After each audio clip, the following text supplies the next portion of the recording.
What's up, Facebook? See if I can't hang myself with all my cords over here. Yeah, right. I'm pretty sure I just sat on one. That's professional. Actually, it is. It's tied around my leg. That's good. Yeah. I also do comedy routines. All right, guys, running just a hair behind. Not too bad. I said we go live at 5:05, and here we are. So let's get this. Make sure it looks good on our end, just in case we have to do any edits on the fly or anything like that. Feel free, whoever's watching, we got a few people watching already, go ahead and share the heck out of this. We have a lot of followers that don't even have any Newark Catholic kind of ties, so let's keep that rolling. It's great exposure for the program. I think everybody would agree with that for sure. Oh, there we are. Perfecto. What up? Willie came flying in hot again. Yeah. And that's all he has to say about that.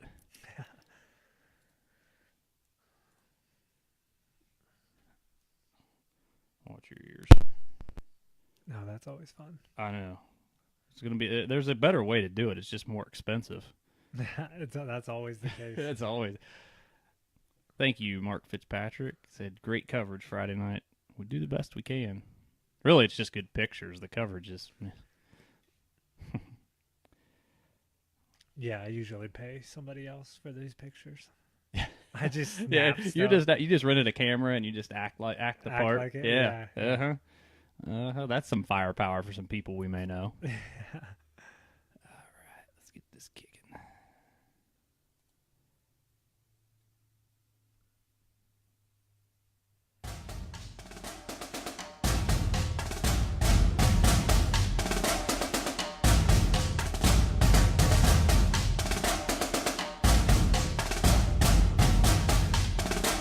What is up, high school football fans? This is the Ryan Aiello postgame show brought to you by East of the Bend Productions. The Wave ended the four-game skid on Friday night against Utica, 34-3. Great game. I think there's definitely some things to clean up out there. Coach wasn't real happy, I guess would be the best way to describe it there at certain points during the game. Is that accurate? I would say so. Yeah, he's like the nicest mad person. Isn't that what you said? Yeah, he's like the nicest mad person I've ever seen in my life. But it's like scary when he does get that nice mad level. So we've got a good show ahead of you. This might be one of the longer shows that we do with Coach. So we try to keep it about a half an hour. I don't think we'll go much past that. But there's some, it was homecoming night. It was a night a lot of guys broke out. And I think, Coach is going to be pretty happy with the performance. And then there's some other things we want to catch up with Coach on about the development of the program with the junior, with the JV, as well as the something that happened with Whitefield and how they got to practice last week. So before we go too much further, again, the Ryan Aiello post-game show brought to you by East of the Bend Productions now. Even though we have all the apparel that says the podcast, but we're definitely transitioning into doing a lot more things. So definitely, like I said, when we weren't on the air there or weren't recording, share the life out of this. It's only good for your guys' program, Newark Catholic. Good for high school football in general, because in my opinion, the coverage around here sucks. I damn near had to rob and steal and sacrifice a goat to get box scores of Granville and Utica, and that's just not the way it should be. Hopefully other people pick up for their other schools. Hopefully it's a good thing all the way around. So we'll get Coach called back here in just a second, but before we do that, I do want to let you guys know we're doing the doubleheader again today.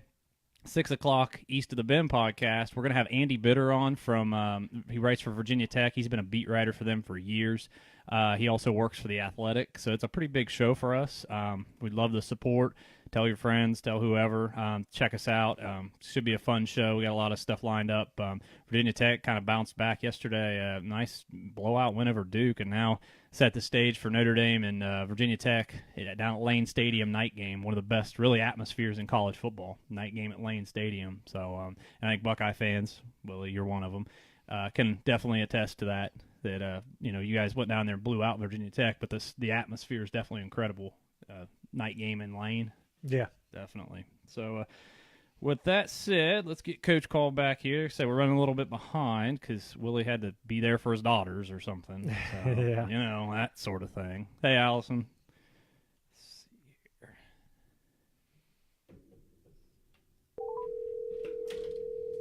Throw my pen at you. Hello. Hey, Coach, how you doing, sir?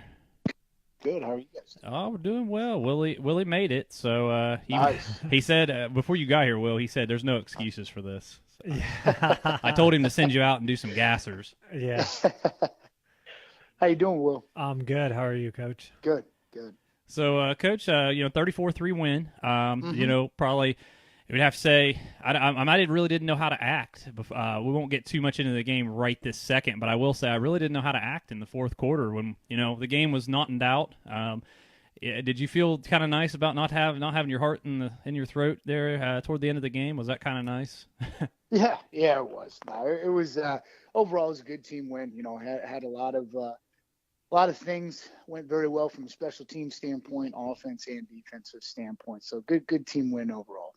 Yeah, so before we get going rolling too much further, when we talked on Wednesday, and I just thought this was pretty cool, and you agreed with me that it was very nice of Newark High School, but from the sounds of things, your practice field was kind of a train wreck last week, and Newark High opened up their doors and let you guys practice a little bit at White Field one of the days last week.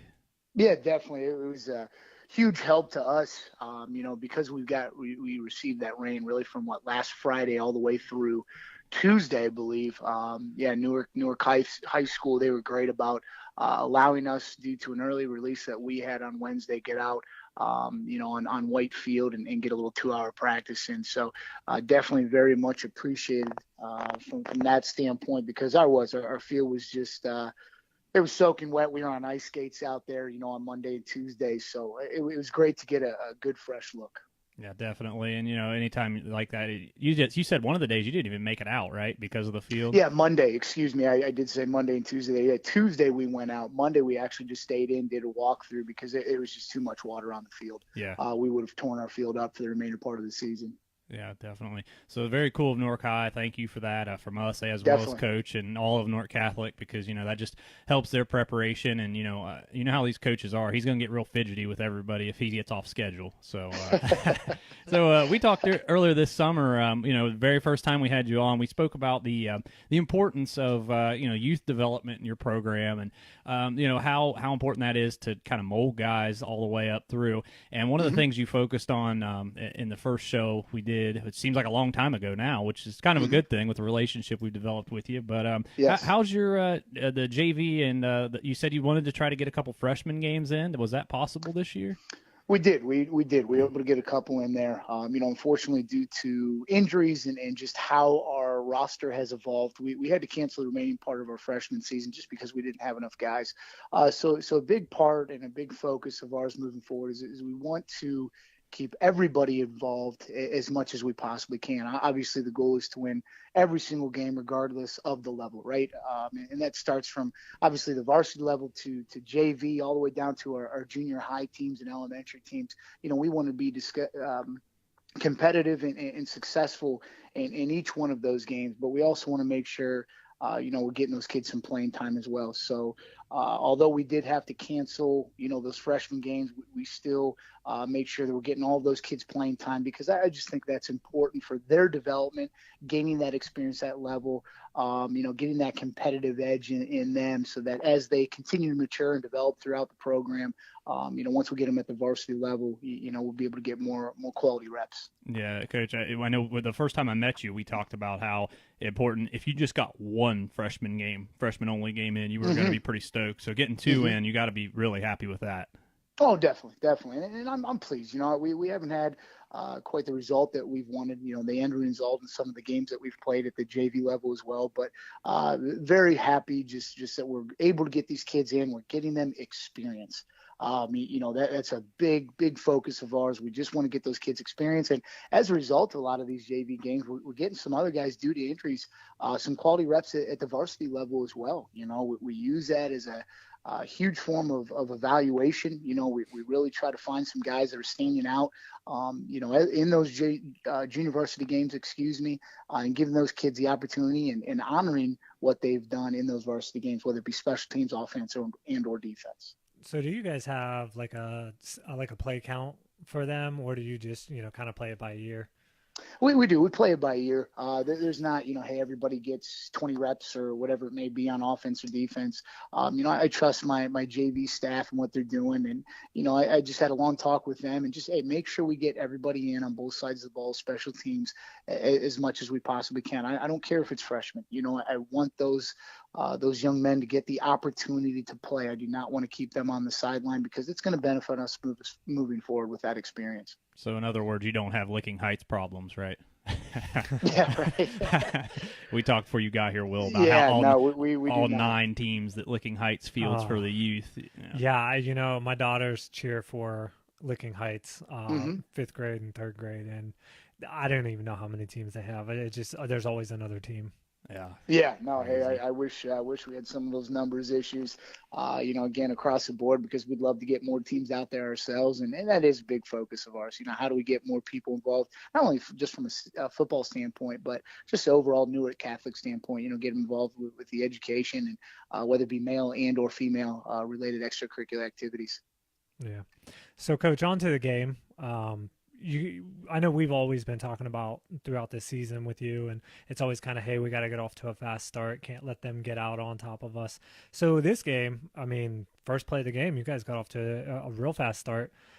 Yeah, I'll take that. If we can do that every time, sign me up. I'm not sure how much faster of a start you can get unless unless you got somebody faster than Mikey running the touchdown. Yeah, no, I was very proud of our kickoff return unit. Mikey did a good job.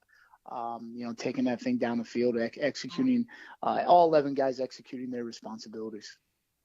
Yeah, definitely. How important do you think that was to your team, Coach, getting out like that? Yeah, it was good. It kind of establishes, the kind of dictates, what's happening throughout the course of the game. It's always good to start out strong and get that momentum early on, especially at home, and then carry that throughout all 4 quarters. So it was a huge part of what we wanted to do and what we wanted to get done.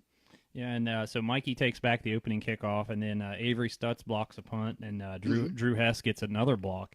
Now, with that and such success in the special teams, has that kind of been a point of emphasis for you guys in practice lately?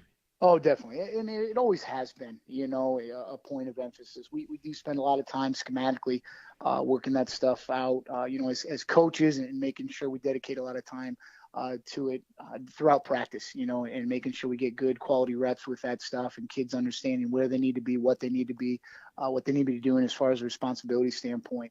The special teams, you gotta, for us at Newark Catholic, we spend a lot of time on that stuff. Yeah, because that's your second game in a row with a block punt, and you gotta be happy about that. And we'll get to JT in a little bit. He had the first one right against Heights. That was a momentum shifter. And that tenacious little fella. But yes, he is. Yeah, very explosive. We'll get to him. Man. Yeah, we'll get to him in a little bit. So yeah.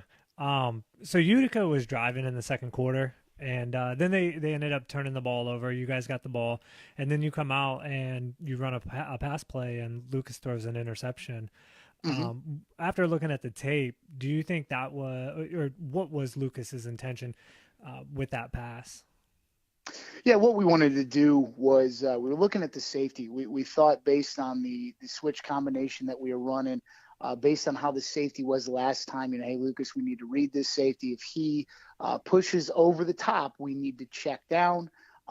If he stays where he is, go ahead and throw it. We will be able to hit that seam. So we just didn't get a clear read on it. Wasn't executed the way it needed to be. Learning experience for him. Fortunately, we were able to get out of there. Off of the turnover, okay, without them having points. Learning lesson for Lucas. Again, I love what he's doing from the standpoint of taking shots. He's got some great composure in there. He doesn't let that stuff get to him.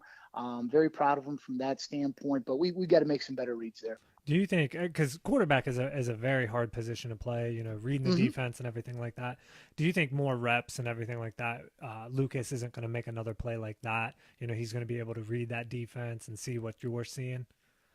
Yeah, definitely. More reps is going to help out, any person in any one position. It just helps create clarity. It's one thing to watch it on film, which is a very important part of any young player's development is understanding what you're doing from a film standpoint and understanding tendencies and all that other stuff. But, live reps are probably the best. When you can mirror those two together, you've got something really special. So, yeah, we've got to get him more reps and understanding, some of those safety alignments and adjustments as the ball or as the play is being carried out. And we just got to make some of those small corrections. So when one of your players has a turnover that they commit, do they immediately come up to you afterwards? And if they do they say anything like, my bad, coach, I got you, coach, or anything along that line? Yeah, they do, and I think it's important, especially in a game. And we as coaches, we're going to get on our players for some of that stuff. I think a game time situation is very different than practice, right? Practice, we're going to get on you, push you a little bit further, be a little bit more disciplined with you. Whereas a game, we want to make sure we stay a little bit more positive as much as possible. But yeah, I didn't get I'll be honest, I don't recall being with Lucas right there after that particular play. I know I talked to him a couple times and just, words of encouragement from that standpoint. I know Coach Adams and Coach Winters do a great job with all those offensive players from that standpoint and making those corrections. That's the first thing we do is, hey, let's make sure we get it on film, have Lucas take a look at it so he sees it, we can learn from it and move on. Mm-hmm.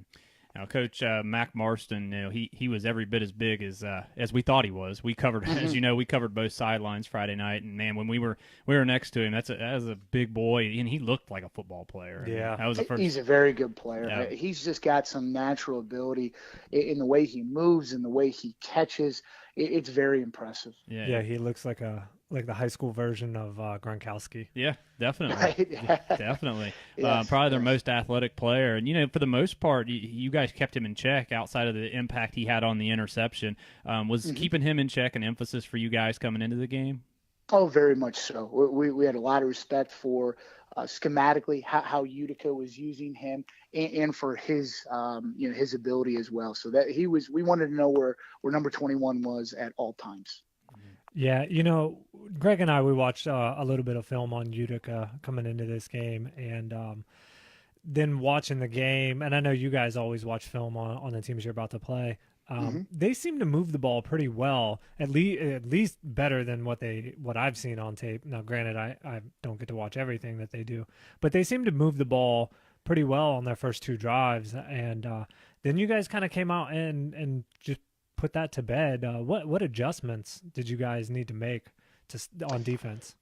Yeah, and I tell you, I gotta respect Utica's coaching staff. They do a great job of finding different ways to get their players the ball, different formations, different types of plays. They did a great job from that standpoint. I know from us, it wasn't necessarily.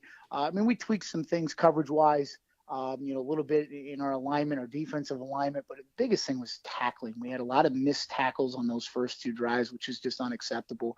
And that tackling, it's a mentality. We talked about that. I know one of our first shows as well. It's a mentality that you have to have. It's that want to finish.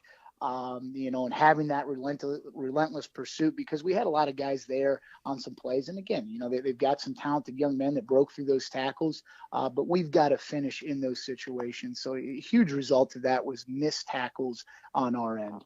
Mm-hmm.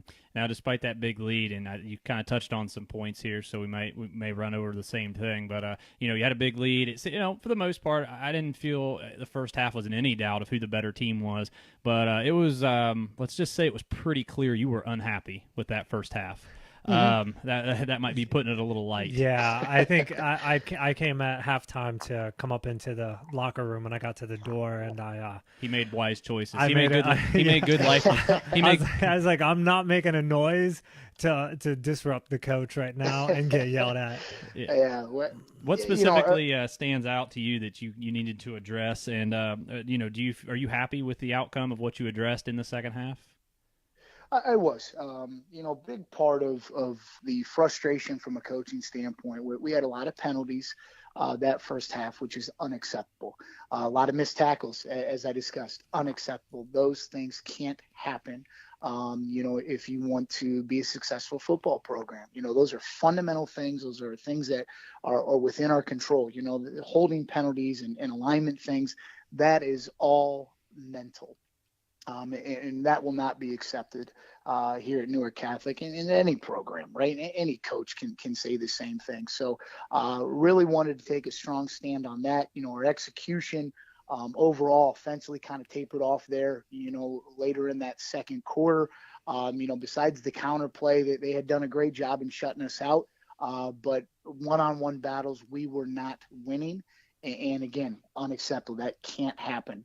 That's fundamental and technique stuff that we were getting lazy in, and why we were getting beat in some of those scenarios. So I was very happy with how our kids responded that second half. We gained our composure. We significantly eliminated, a lot of the penalties going into that second half. Again, always things that we can continue to build on, but was happy with how they came out that second half, given the situation, of Lucas coming out of the game and, one of our linebackers and one of our tight ends. So I was pleased with how kids adapted, how they rallied around one another to finish. Yeah, Coach, this was the first game, they definitely took control in the second half. And I have a guy that, my third guy or fourth guys, they always play chart for me because I can't, obviously the games aren't televised. But from what I see, and I think they only had like 11 or 12 or 13 maybe second half plays. I mean, that's before, the running clock hit, which I actually didn't even know that was a rule, by the way. 30-point lead in a running clock. Did you know that? Yes. Okay. Yes. Yeah. You guys definitely cleaned some things up. But you were able to get some younger guys in, and we talk about the experience of getting that freshman team some games, and also getting the JV games in. But how do you feel about getting these guys Friday Night Lights experience? Oh, it's huge. Just for their, I think obviously you aspire as a high school kid to always play on Friday nights.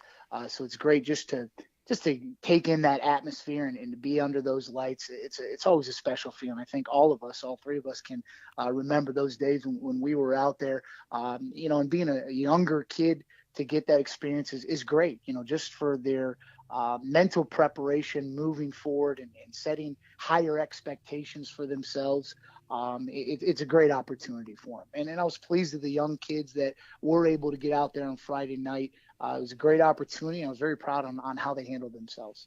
Yeah, one of the guys that got out there and got some playing time was your third string quarterback, Shea Mummy. How do you pronounce Shea it? Mummy. Mummy. Okay, yeah.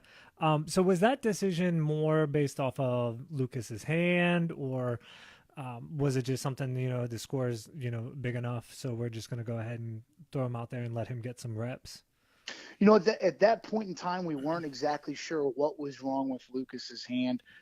So I was notified that Lucas would be out the remainder part of the game, and the next man up, and the next man who had received the quarterback's reps was Shea Mummy. So we went with what we had repped and what we had been practicing. And I was very proud of that young man, how he handled himself, his composure. They got a good sack on him one time. That was a good learning experience for him. But he also did a great job in throwing a touchdown pass to another freshman out there, later on in that game. So he kept his composure very well. And again, I was proud of the team. Our offensive line stepped up to give him a little bit more time. Running backs, wide receivers, they all stepped up to rally around, that situation and to look out for one of their teammates. Yeah. Did you get nervous at all having a freshman out there?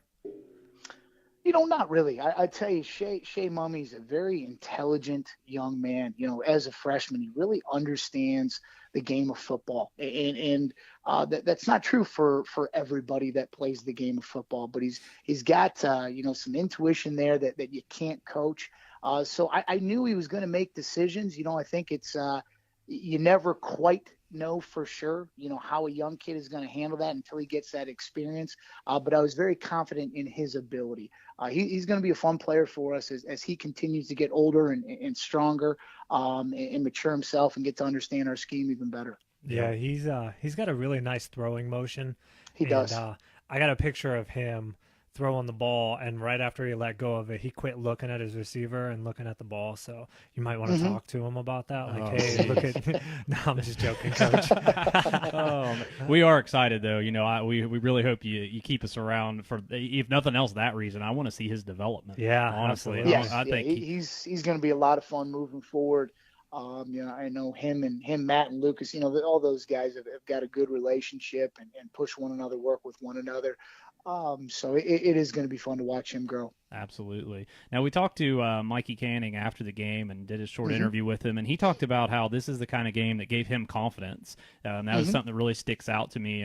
Maybe he wasn't running with so much confidence, or maybe he was, and just wasn't kind of feeling frustrated with the results he was getting. How important do you feel like that confidence is for a ball carrier to get to have that kind of game before? I mean, honestly, this is probably the roughest stretch of your season, which is saying something with the strength of schedule you guys have. Mm-hmm. Yeah, it's very important. It's important not only for Mike himself, but our offensive line, our wide receivers, our quarterback, our entire offense. I mean, let's be honest, our defense as well, and special teams.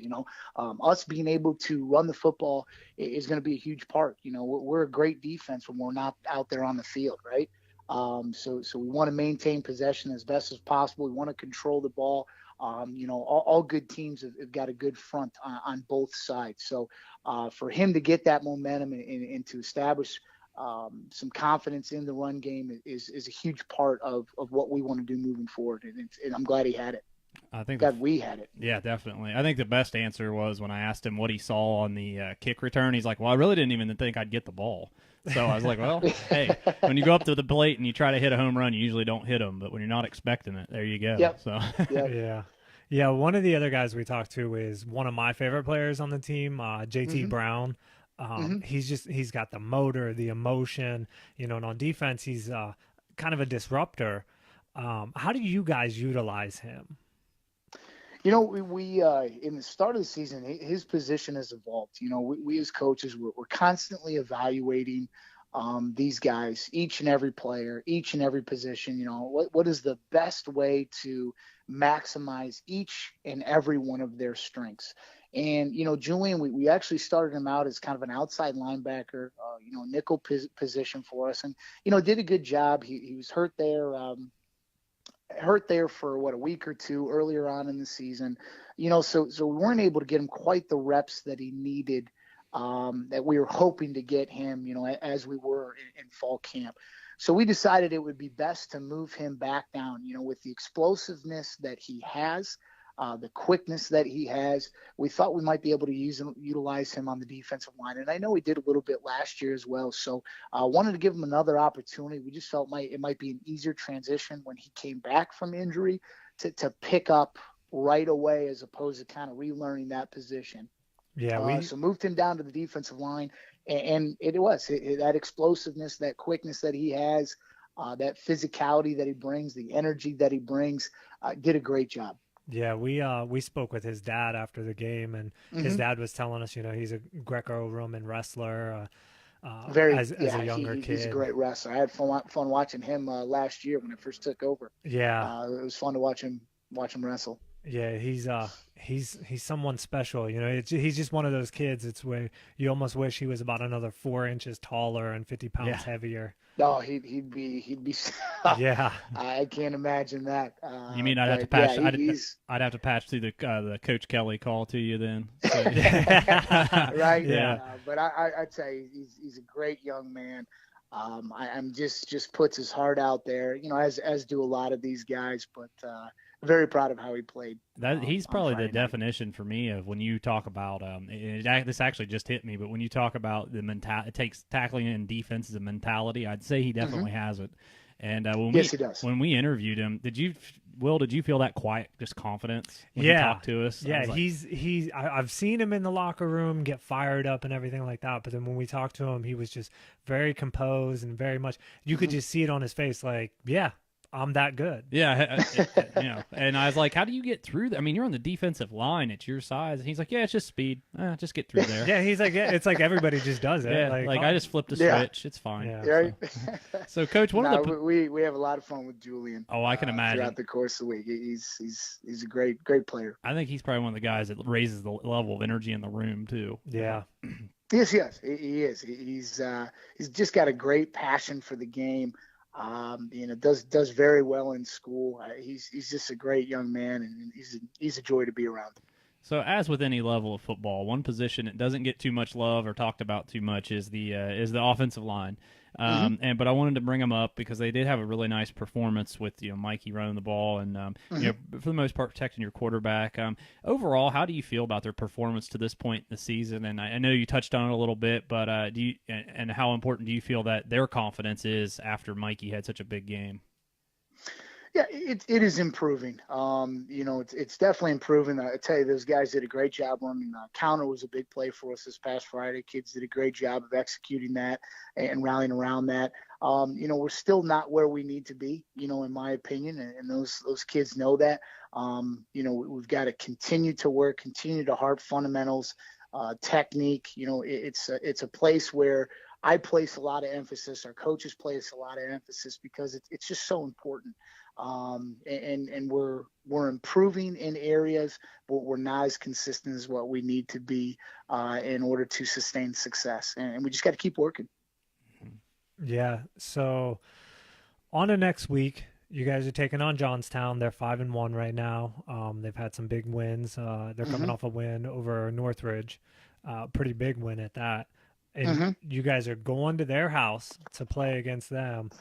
Are you guys going to change anything in your game plan? Or are you guys just going to keep doing what you're doing? And especially with Lucas, I don't know if you guys know, and we're not asking you to tell us if he's playing or not, but are you guys just going to keep with the same mentality, the same thing? Like, hey, we're going right at them. We don't care who they are. We don't care what their record is. Let's go in there and smoke them in their house. Yeah, I mean, definitely. They're a great team. The scheme that they run offensively and defensively suits their strengths very well. I mean, you can tell they know what they're doing. They're very disciplined in it. We've got to make sure we play our game. Obviously, we're going to have some wrinkles on both sides of the ball to try to contain what they're doing offensively and expose some things from a defensive perspective. But we can't go in there just throwing in an entire new scheme. We've got to stay true to our fundamentals and what we're doing, yet have those wrinkles to keep them off balance as much as possible. Now, this is probably one of the biggest games all season. And, we talked about, hey, the chances still out there getting in at 5-5, even in the playoffs. And, if they're nothing else, bragging rights over one of the best teams in the league. Do you emphasize how big of a game this is to the guys each day, or is it kind of business as usual? Because I know there's two schools of thought. You can embrace that, or you can try to calm it down. So I didn't know what kind of school of thought you take with your guys. Yeah, I think there's a combination of the two. There's no question this is a big game for us. Again, any conference opponent is going to be a huge game for us. But all week we just emphasize taking it week by week, right? We've got to learn from the mistakes from that previous week. We can't worry about the following week. Again, Johnstown, they bring a whole series of issues, right, with how well they execute everything on all three ends of a football field there. So we just got to focus on what we need to do. Again, try to expose, some of the things that they're doing schematically and find ways to get our players the ball and do our job up front. Now, last season, despite, it probably, I get away with this word, but one of the worst seasons NC's had in probably 20-ish years, going 3-7. Despite all that, Newark Catholic was tied with Johnstown 13-13 at half. Now, how much do you look at tapes from the prior year, or, how much are you going to look at it when you play Johnstown this week? Yeah, I always, always fall back.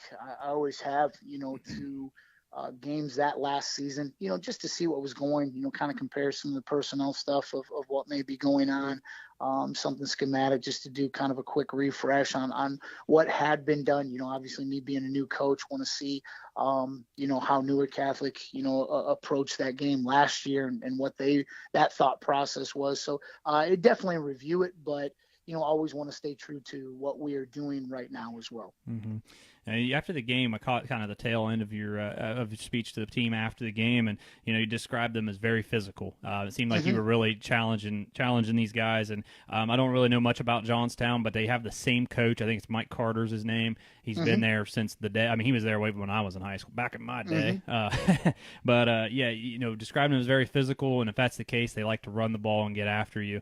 It seems like you really challenged your guys, but talk about some of the guys that they have and what they're bringing to the table Friday night. Yeah, I tell you, offensively, up front, again, it is they're a big physical front. They've got a quarterback who just does a tremendous job with his reads. Very athletic young man. He's got some good speed, good quickness. Running back, fullback, again, both the same way. Both very physical young men that run the ball very hard. Passing game isn't huge for them. That they are significantly like to run the ball more than they do pass. But when they do pass, they do a great job of executing their schemes, and we've got to be ready for that. If we're able to get them into a position when they pass, we can't fall asleep on the back end, because that's where they'll beat you over the top. But they do a great job with the scheme. Their coaches and players, they know what they're doing from that standpoint. If we don't show up and bring in that front seven, we're going to be in trouble, and that's where that challenge was. You have to play physical. There's no way around it going into Friday if you want to experience success. Yeah, Caden Calhoun's the quarterback, and he seems like, is he a dual threat then, or are they just lining up and trying to run you over? Because you said they don't throw a whole lot. Are they coming I formation? More times than not. Yeah, more times than not, they want to run the football. Okay. That is where they hang their hat. That is where they take a lot of pride within their offense, and we've got to stop that. That is the goal. We've got to find a way to stop the run. And again, there's nothing cute and cuddly about it. We've got to play in the trenches. We've got to play physical football. Mm-hmm. And it looks like when he does throw the ball, he's got a guy named Jake Lusk, sophomore, 6'4", 215. In other words, his parents fed him something they're not feeding me. So yeah, very, very tall, rangy player. It does a good job. Plays D end as well, so it looks like he's going to be kind of a challenge. Now, when you have challenges like that, it's kind of off topic a little bit, but when you have challenges like that on defense, do you try to run away from them? Do you scheme toward them, or is it a combination of both?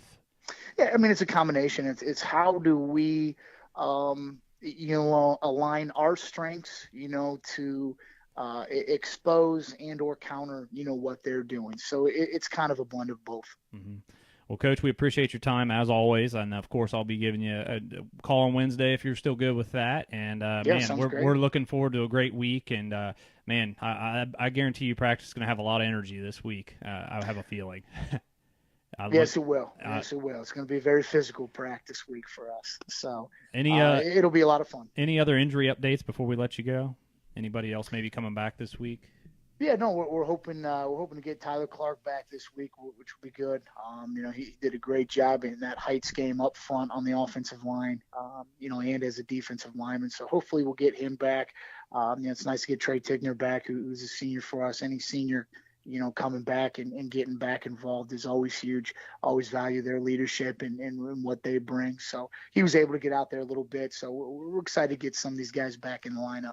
All right, Coach. We appreciate your time. You have a good rest of your evening, sir. Yep, you guys as well. Thank you so much for everything. Man. See you later. All right, take care. Bye. All right, guys. That wraps up this week's edition of the Ryan Aiello postgame show.